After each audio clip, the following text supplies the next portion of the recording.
નમસ્કાર વિદ્યાર્થી મિત્રો, ધોરણ 10 અંગ્રેજી વિષયની વાત આપણે કરી રહ્યા છીએ. યુનિટ નંબર 8 એનો છઠ્ઠો અને અંતિમ ભાગ હવે આપણે ચર્ચામાં લેવાનો છે. યુનિટ નંબર 8 નો આ છઠ્ઠો ભાગ, યુનિટનું ટાઇટલ છે અવર વિધર્ડ ફ્રેન્ડ્સ. એના છઠ્ઠા ભાગની શરૂઆત હવે આપણે કરવા જઈ રહ્યા છીએ અને આ ભાગ જે છે એ પેજ નંબર 97 ઉપર આપવામાં આવેલો છે. જમણી બાજુનો એટલે કે રાઈટ સાઈડનો જે છેલ્લો પાર્ટ છે તેની ચર્ચા હવે આપણે કરવા જઈ રહ્યા છીએ. તો આવો શરૂ કરીએ આપણો આજનો અભ્યાસ. Shubhangi exclaimed, "Oh God, how can I remember all the details? How can I remember all the details?" Yes, આ વાક્ય અહીંયા તમારી સામે મૂકવામાં આવેલું છે. શુભાંગી exclaimed, બે ટપકા મૂકવામાં આવેલા છે, એના ઉપરથી તમારે સમજી જવાનું exclaimed છે. કેમ ખબર પડી? Oh God લખ્યું છે એના ઉપરથી. How can I remember all the details? તમે ઈચ્છો તો આ વાક્યનું છેદવશ કરી શકો. અત્યારે આપણે એનું ઇનડાયરેક્ટ કરવા જઈ રહ્યા છીએ. બ્લુ અક્ષરે એ id એટલે કે ઇનડાયરેક્ટ કરીએ છીએ. Shubhangi asked with surprise. Shubhangi પ્રશ્ન પૂછે છે, એમાં સરપ્રાઈઝ એક્સક્લેમેશન નો ભાવ છે, એટલા માટે સરપ્રાઈઝડ. Shubhangi asked with surprise. સંયોજક તરીકે હાઉ માં હાઉ પોતે જ આવે, વાક્યનું વિધાન કરવાનું I can remember, પછી જે શબ્દો છે એમના વાક્યની અંદર પૂર્ણ વિરામ સમજવાનું. એટલે હાઉ, I એટલે કોણ? તો કે રિપોર્ટર. રિપોર્ટર છે શુભાંગી. શુભાંગી એટલે she એટલે એની કઈ વિભક્તિ મૂકવાની? આ જે હોય તે આ કર્તા વિભક્તિ છે અને એટલા માટે she મૂક્યું. હાઉ she, can નું રૂપાંતર થઈ ગયું could માં. How she could remember all the details. આખું વાક્ય બન્યું Shubhangi asked with surprise how she could remember all the details. આ રીતે એ વાક્યનું ઇનડાયરેક્ટ થાય. આટલું બધું હું કેવી રીતના યાદ રાખી શકીશ? Devangi replied, that is easy. That's easy. Full form, that is easy. Remember these steps while birding. Birding કરતા હો એટલે કે જ્યારે તમે પક્ષીનું નિરીક્ષણ કરી રહ્યા હો એવા સમયે આટલી વસ્તુઓ યાદ રાખવાની. Remember these steps, આ પગથિયાઓ, આ પગલા. while birding, યાદ રાખો જ્યારે તમે પક્ષીનું નિરીક્ષણ કરતા હો એવા સમયે તમે આટલા પગલાઓ યાદ રાખો. પહેલું, see the color of the bird. પક્ષીનો રંગ જુઓ. બીજું, observe its size. observe, to observe એટલે નિરીક્ષણ કરવું. to observe એટલે OBSERVE, નિરીક્ષણ કરવું. observed, past tense and past participle. એના ઉપરથી જે નાઉન બને છે એને કહેવામાં આવે observation. OBSERVATION. observation એટલે નિરીક્ષણ, એ નાઉન છે. observe its size, એનું કદ કેવડું છે એ ધ્યાનમાં રાખો. notice the shape and length of the bill and tail. એની ચાંચ કેવડી સાઈઝની છે, એનો આકાર કેવા પ્રકારનો છે એ જુઓ, એની લંબાઈ કેટલી છે એ પણ જુઓ. and tail, અને પૂંછડીની પણ લંબાઈ જુઓ, એની સાઈઝ કેવા આકારનું છે, શેપ કેવો છે એ પણ જુઓ. અને ચોથો અને અંતિમ ભાગ જે છે એ છે place of sight. place of sight like perched on a tree or a wire. કઈ જગ્યા ઉપર એ ઉતરે છે? તો perch on એટલે ના પર ઉતરવું, એ ફ્રેઝલ વર્બ કહેવામાં આવે. to perch on, PERCHON, on, ના પર ઉતરવું ફ્રેઝલ વર્બ કહેવાય. perched on past tense and past participle નું રૂપ બને. તો perch on, અને એ કહે છે કે તમે જુઓ કે કઈ જગ્યાઓ ઉપર એ સામાન્ય રીતે ઉતરે છે. ક્યાં જોવા મળે છે? વૃક્ષ ઉપર હોય છે કે તાર ઉપર જોવા મળે છે? ઇન વોટર બોડી, પાણી જ્યાં ભરેલું હોય છે ત્યાં તમને જોવા મળે છે. ઓપન ગ્રાઉન્ડ ઉપર જોવા મળે છે, ખુલ્લા મેદાનો ઉપર જો દેખાય છે. ગ્રાસલેન્ડ હોય છે કે પછી ઓર સ્કાય, કે આકાશની અંદર વિહરતા તમે જુઓ છો. અપાર્ટ ફ્રોમ ધીઝ ટિપ્સ, આ ટિપ્સ સિવાય you can give your close friend's name to that bird. whose nature or any characteristic matches with the friend. આ ઉપરાંત તમે એમ પણ કરી શકો apart from એટલે આ ઉપરાંત વધારાનું these tips આ જે ટિપ્સ આપવામાં આવી એ સિવાય આ જે સૂચન કરવામાં આવ્યા એ સિવાય તમે you can give your close friends name. તમે તમારા પરમ મિત્ર હોય એવા મિત્રનું નામ પણ તમે એમાં એડ કરી શકો છો. that bird to that bird whose nature or any characteristic એનો સ્વભાવ કોઈ વ્યક્તિનો એવો હોય અથવા તો કોઈ લાક્ષણિકતા એ બર્ડ જેવી તમને દેખાતી હોય તો તમે તમારા મિત્રનું નામકરણ એ પક્ષીની સાથે જોડી શકો છો. એ વાક્ય એમ મૂક્યું you can give your close friends name. you can સાથેની વાક્ય રચના છે you can give your close friends name. એ વાક્યમાં કરવાનું છે ચેન્જ ધ વોઇસ. યલો કલરથી મૂકવામાં આવેલું છે.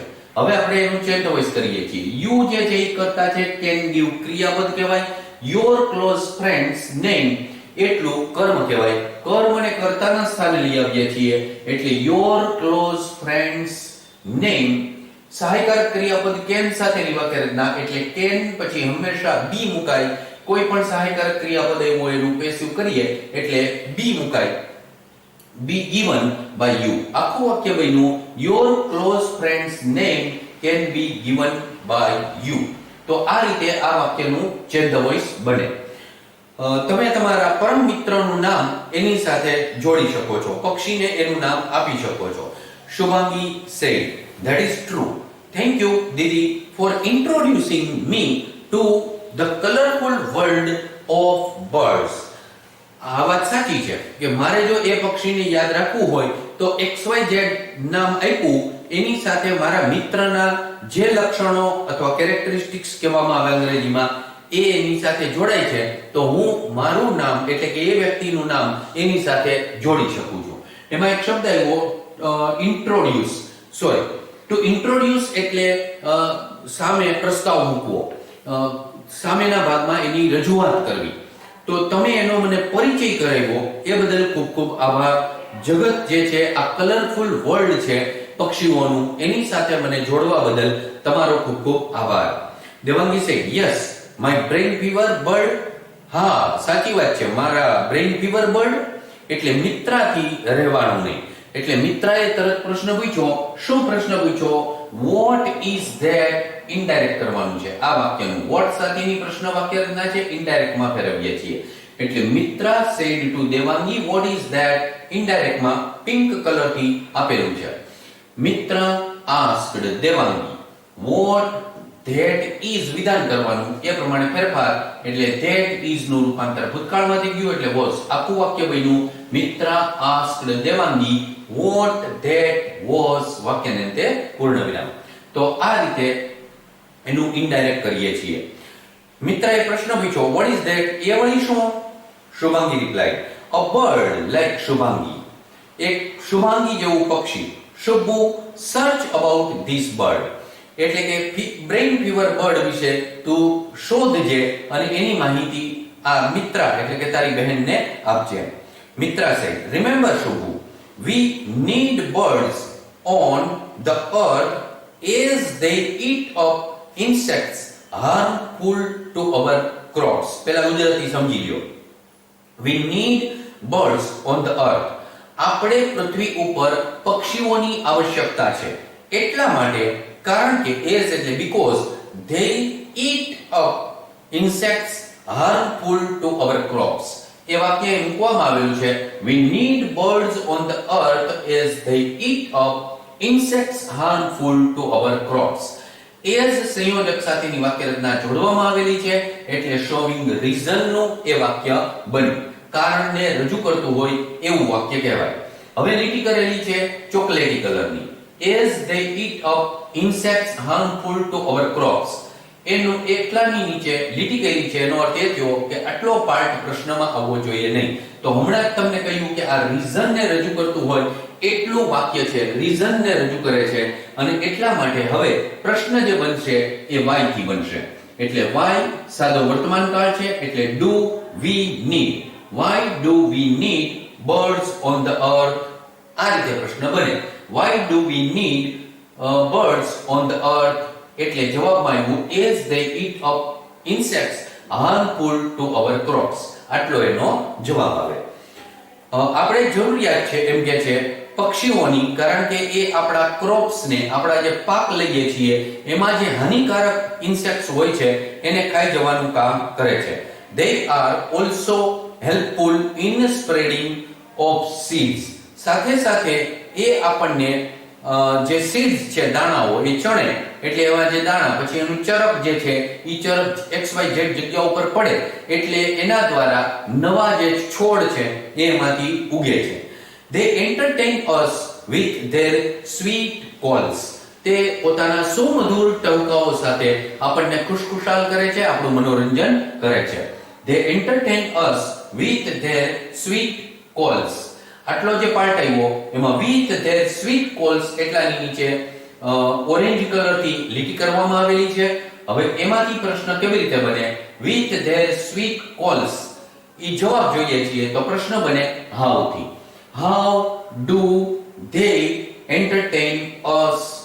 How do they entertain us? વાક્યને અંતે ક્વેશ્ચન માર્ક. આ રીતે એ પ્રશ્ન બનશે. તે આપણને કેવી રીતે એન્ટરટેન કરે છે? તો કે with their sweet calls. Take care of birds. They are the true indicators of a healthy environment. To indicate અહીંયા આપવામાં આવેલું છે, પહેલા ઇન્ડિકેટર નાઉન લખેલું છે, એન ઇન્ડિકેટર એટલે સૂચક કહેવાય, જે આની અંદર આપવામાં આવેલું છે એ જ સ્પેલિંગ છે. એમાં મૂળ ક્રિયાપદ જે છે એ છે ટુ ઇન્ડિકેટ. ટુ ઇન્ડિકેટ નો સ્પેલિંગ થાય INDICATE. INDICATE. To indicate એટલે સૂચવવું. It is a verb. એનું past tense અને past participle નું રૂપ થાય છે indicated. INDICATE તો છે જ, ડી મૂકવાનું એટલે ભૂતકાળ અને ભૂતકૃતનું રૂપ થઈ ગયું. They are the true indicators of a healthy environment. એની સંભાળ રાખવી જોઈએ એમ કે છે, કારણ કે તે પર્યાવરણના સાચા સૂચકો છે. શુભાંગી સેડ. થેન્ક યુ દીદી, તમારો ખૂબ ખૂબ આભાર દીદી. તો છઠ્ઠો જે પાર્ટ છે યુનિટ નંબર 8 અવર વિધર્ડ ફ્રેન્ડ્સ નો છઠ્ઠો અને અંતિમ પાર્ટ ભાગ અહીંયા પૂર્ણ થાય છે. આ સાથે આખો યુનિટ અહીંયા પૂર્ણ થાય છે. છઠ્ઠા ભાગ પછી આપણે જે રીતે પ્રશ્નો આપતા હોઈએ છીએ તમામ ભાગના અંતે, એ રીતે તમને પ્રશ્ન આપવામાં આવે છે. ફોકસ કરું છું તમારી સામે એ પ્રશ્નો, તમે અચૂકપણે એના જવાબ લખજો, કાળજીપૂર્વક કામ કરજો. 8 યુનિટ સુધીનું કામ આપણું પૂરું થઈ ગયેલું છે, એટલે આશા રાખું છું કે હવે તમે પરીક્ષા માટેની તૈયારીઓ પણ પ્રારંભિક કરી દીધેલી હશે. તો જો આના જવાબો લખો, પહેલા પ્રશ્નો સમજો અને પછી જવાબો લખો, તમારા ગુરુજી શિક્ષકને એ બતાવો, તો વધારે સારું પરિણામ તમે પ્રાપ્ત કરી શકશો. જો કેવા પ્રશ્નો છે એ તમારી સામે હવે ફોકસ કરી રહ્યો છું. કાળજીપૂર્વક જવાબ લખવાનો પ્રયત્ન કરવા ખૂબ ખૂબ વિનંતી છે. જે પ્રશ્નો છે એ કંઈક આવા પ્રકારના છે. પહેલો પ્રશ્ન, which steps should be remembered? પેશિવમાં પ્રશ્ન આપવામાં આવેલો છે તમને. which steps should be remembered while birding? બીજો પ્રશ્ન છે, why do we need birds on the earth? પરિવાર સાંભળો, why do we need birds on the earth? ત્રીજો પ્રશ્ન છે, how do the birds entertain us? How do the birds entertain us? ચોથો અને અંતિમ પ્રશ્ન છે, who are the true indicators of the healthy environment? Who are the true indicators of the healthy environment? આ રીતે 4 પ્રશ્નોના સરસ રીતે જવાબ લખો અને ખૂબ સારી સફળતા પ્રાપ્ત કરો. બધાને ખૂબ ખૂબ શુભેચ્છાઓ. All the best.